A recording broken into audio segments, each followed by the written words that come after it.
शाम से लिखने जो बैठा ता सहर लिखता रहा। शाम से लिखने जो बैठा ता सहर लिखता रहा। मैं सनाए सैयदे खैरुल बशर लिखता रहा। शाम से लिखने जो बैठा ता सहर लिखता रहा। मैं सनाए सैयदे खैरुल बशर लिखता रहा। नेकियां मिलती रही एक एक हरफे नात पर, मैं इधर लिखता रहा मौला उधर लिखता रहा। नेकियां मिलती रही एक एक हरफे नात पर, मैं इधर लिखता रहा मौला उधर लिखता रहा। दोस्तों, एक दौर था कि गजल में सिर्फ शराब की गुफ्तगू की जाती थी। जब शराब का जिक्र गजल में किया जाता था तो शेर कुछ यूं हुआ करता था कि अब तो इतनी भी मयस्सर नहीं मैखाने में, अब तो इतनी भी मयस्सर नहीं मैखाने में, जितनी हम छोड़ दिया करते थे पैमाने में। ये वो दौर था जब गजल में शराब का जिक्र होता था। गजल ने फिर करवट बदली। गजल में शराब के बाद महबूबा का जिक्र आया तो शेर कुछ इस अंदाज से हमारे उर्दू अदब में इजाफा हुआ कि कभी खुशी से खुशी की तरफ नहीं देखा, कभी खुशी से खुशी की तरफ नहीं देखा, तुम्हारे बाद किसी की तरफ नहीं देखा, तुम्हारे बाद किसी की तरफ नहीं देखा। मगर आज गजल ने ये हालात बदले कि गजल ने महबूबा के बाद गजल में माँ का भी जिक्र हुआ, गजल में बहन का भी जिक्र हुआ, गजल में बेवाओं का भी जिक्र हुआ, गजल में बेटियों का भी जिक्र हुआ।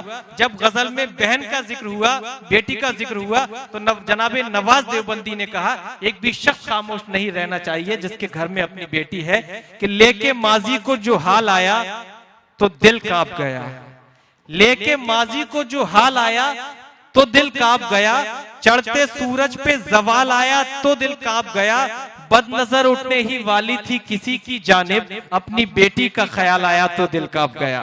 बदनजर उठने ही वाली थी किसी की जानिब, अपनी बेटी का ख्याल आया तो दिल कांप गया। जब गजल बेटी से होकर बहन तक पहुंची तो शायर ने देखी किस अंदाज से बहन की अजमतों का इजहार किया कि जो औरत जात की दिल से यहाँ ताजीम करता है, जो औरत जात की दिल से यहाँ ताजीम करता है, निगाहे बद से उसकी बहन भी महफूज रहती है, निगाहे बद से उसकी बहन भी महफूज रहती है। मुझे बड़ी खुशी है कि आपके इलाके में जहां आप सभी हजरात तशरीफ रखते हैं वहीं बड़ी कसीर तादाद में हमारी खवातीन हजरात, यहाँ की माँ बहन और बेटियां भी इस मुशायरे को सुनने के लिए आई हैं। इसलिए मैं ये समझता हूँ कि आज की रात का ये मुशायरा, इस तरह के मैसेजेस, इस तरह के पैगाम जाएंगे कि आप अपनी फैमिली के साथ उन पैगाम पर अमल करेंगे। मैं इन खवातीन के यहाँ आने के जज्बे का एहतराम करता हूँ और सिर्फ आखिर में 4 मिसरे जरूरी समझता हूँ कि इन खवातीन का इस्तकबाल किया जाए अपने मजहब इस्लाम के मुताबिक कि जमाने भर में बड़ी घर की शान बेटी से, जमाने भर में बड़ी घर की शान बेटी से, महकता रहता है दिल का जहान बेटी से।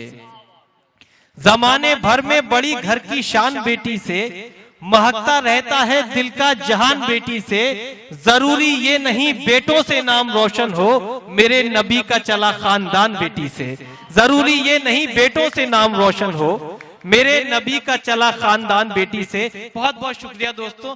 आइए गजल के पहले सफर, गजल के सफर का आगाज करने के लिए आप ही के करीब का शायर, जिसे मैं मकामी शायर तस्लीम करते हुए महगामा से तशरीफ लाए जनाबे डॉक्टर राधे श्याम से दरखास्त करता हूं कि तशरीफ लाएं और अपने मुख्तसर और मखसूस लबो लहजे से हम सभी को नवाजें।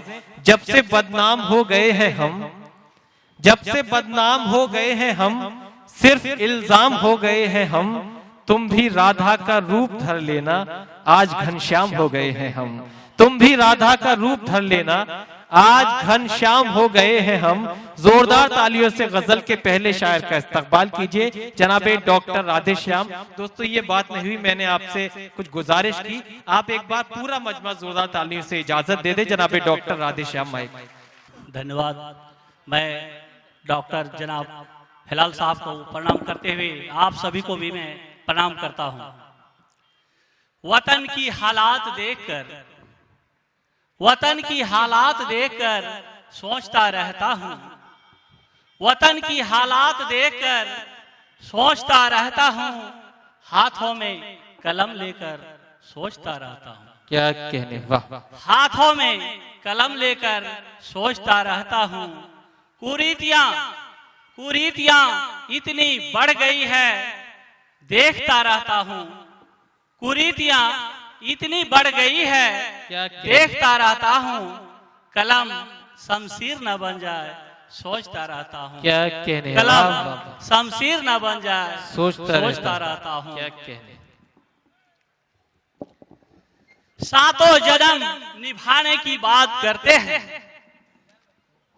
हमारे देश के आशिक, हमारे भारत के ऐसे ऐसे कुछ युवाएं हैं जो गलत कदम उठाते हैं। मैं उनके लिए 4 मिसरे अर्ज कर रहा हूँ। बढ़िया था।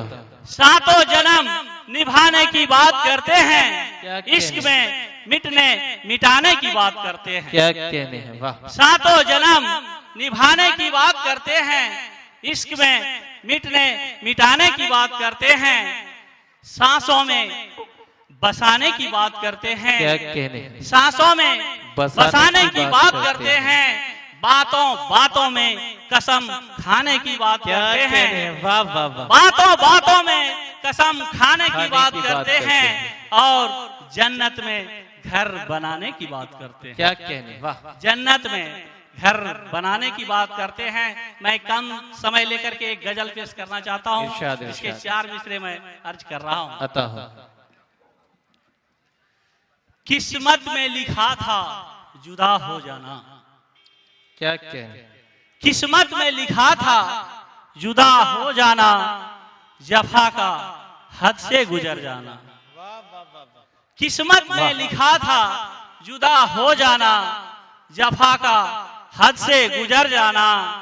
मैं भूल ना पाऊं तेरी अंगुष्ठ हिनाई को, क्या अच्छा लफ्ज है, मैं वाह। भूल ना पाऊं तेरी अंगुष्ठ हिनाई को, रोते रोते याद में फना हो जाना। क्या कहने हैं, वाह वाह रोते वाह। रोते याद में फना फना हो हो जाना। वाह। निखरते गुल की तरह, आह, निखरते गुल की तरह कूचे में बिखर जाना। निखरते गुल की तरह कूचे में बिखर जाना।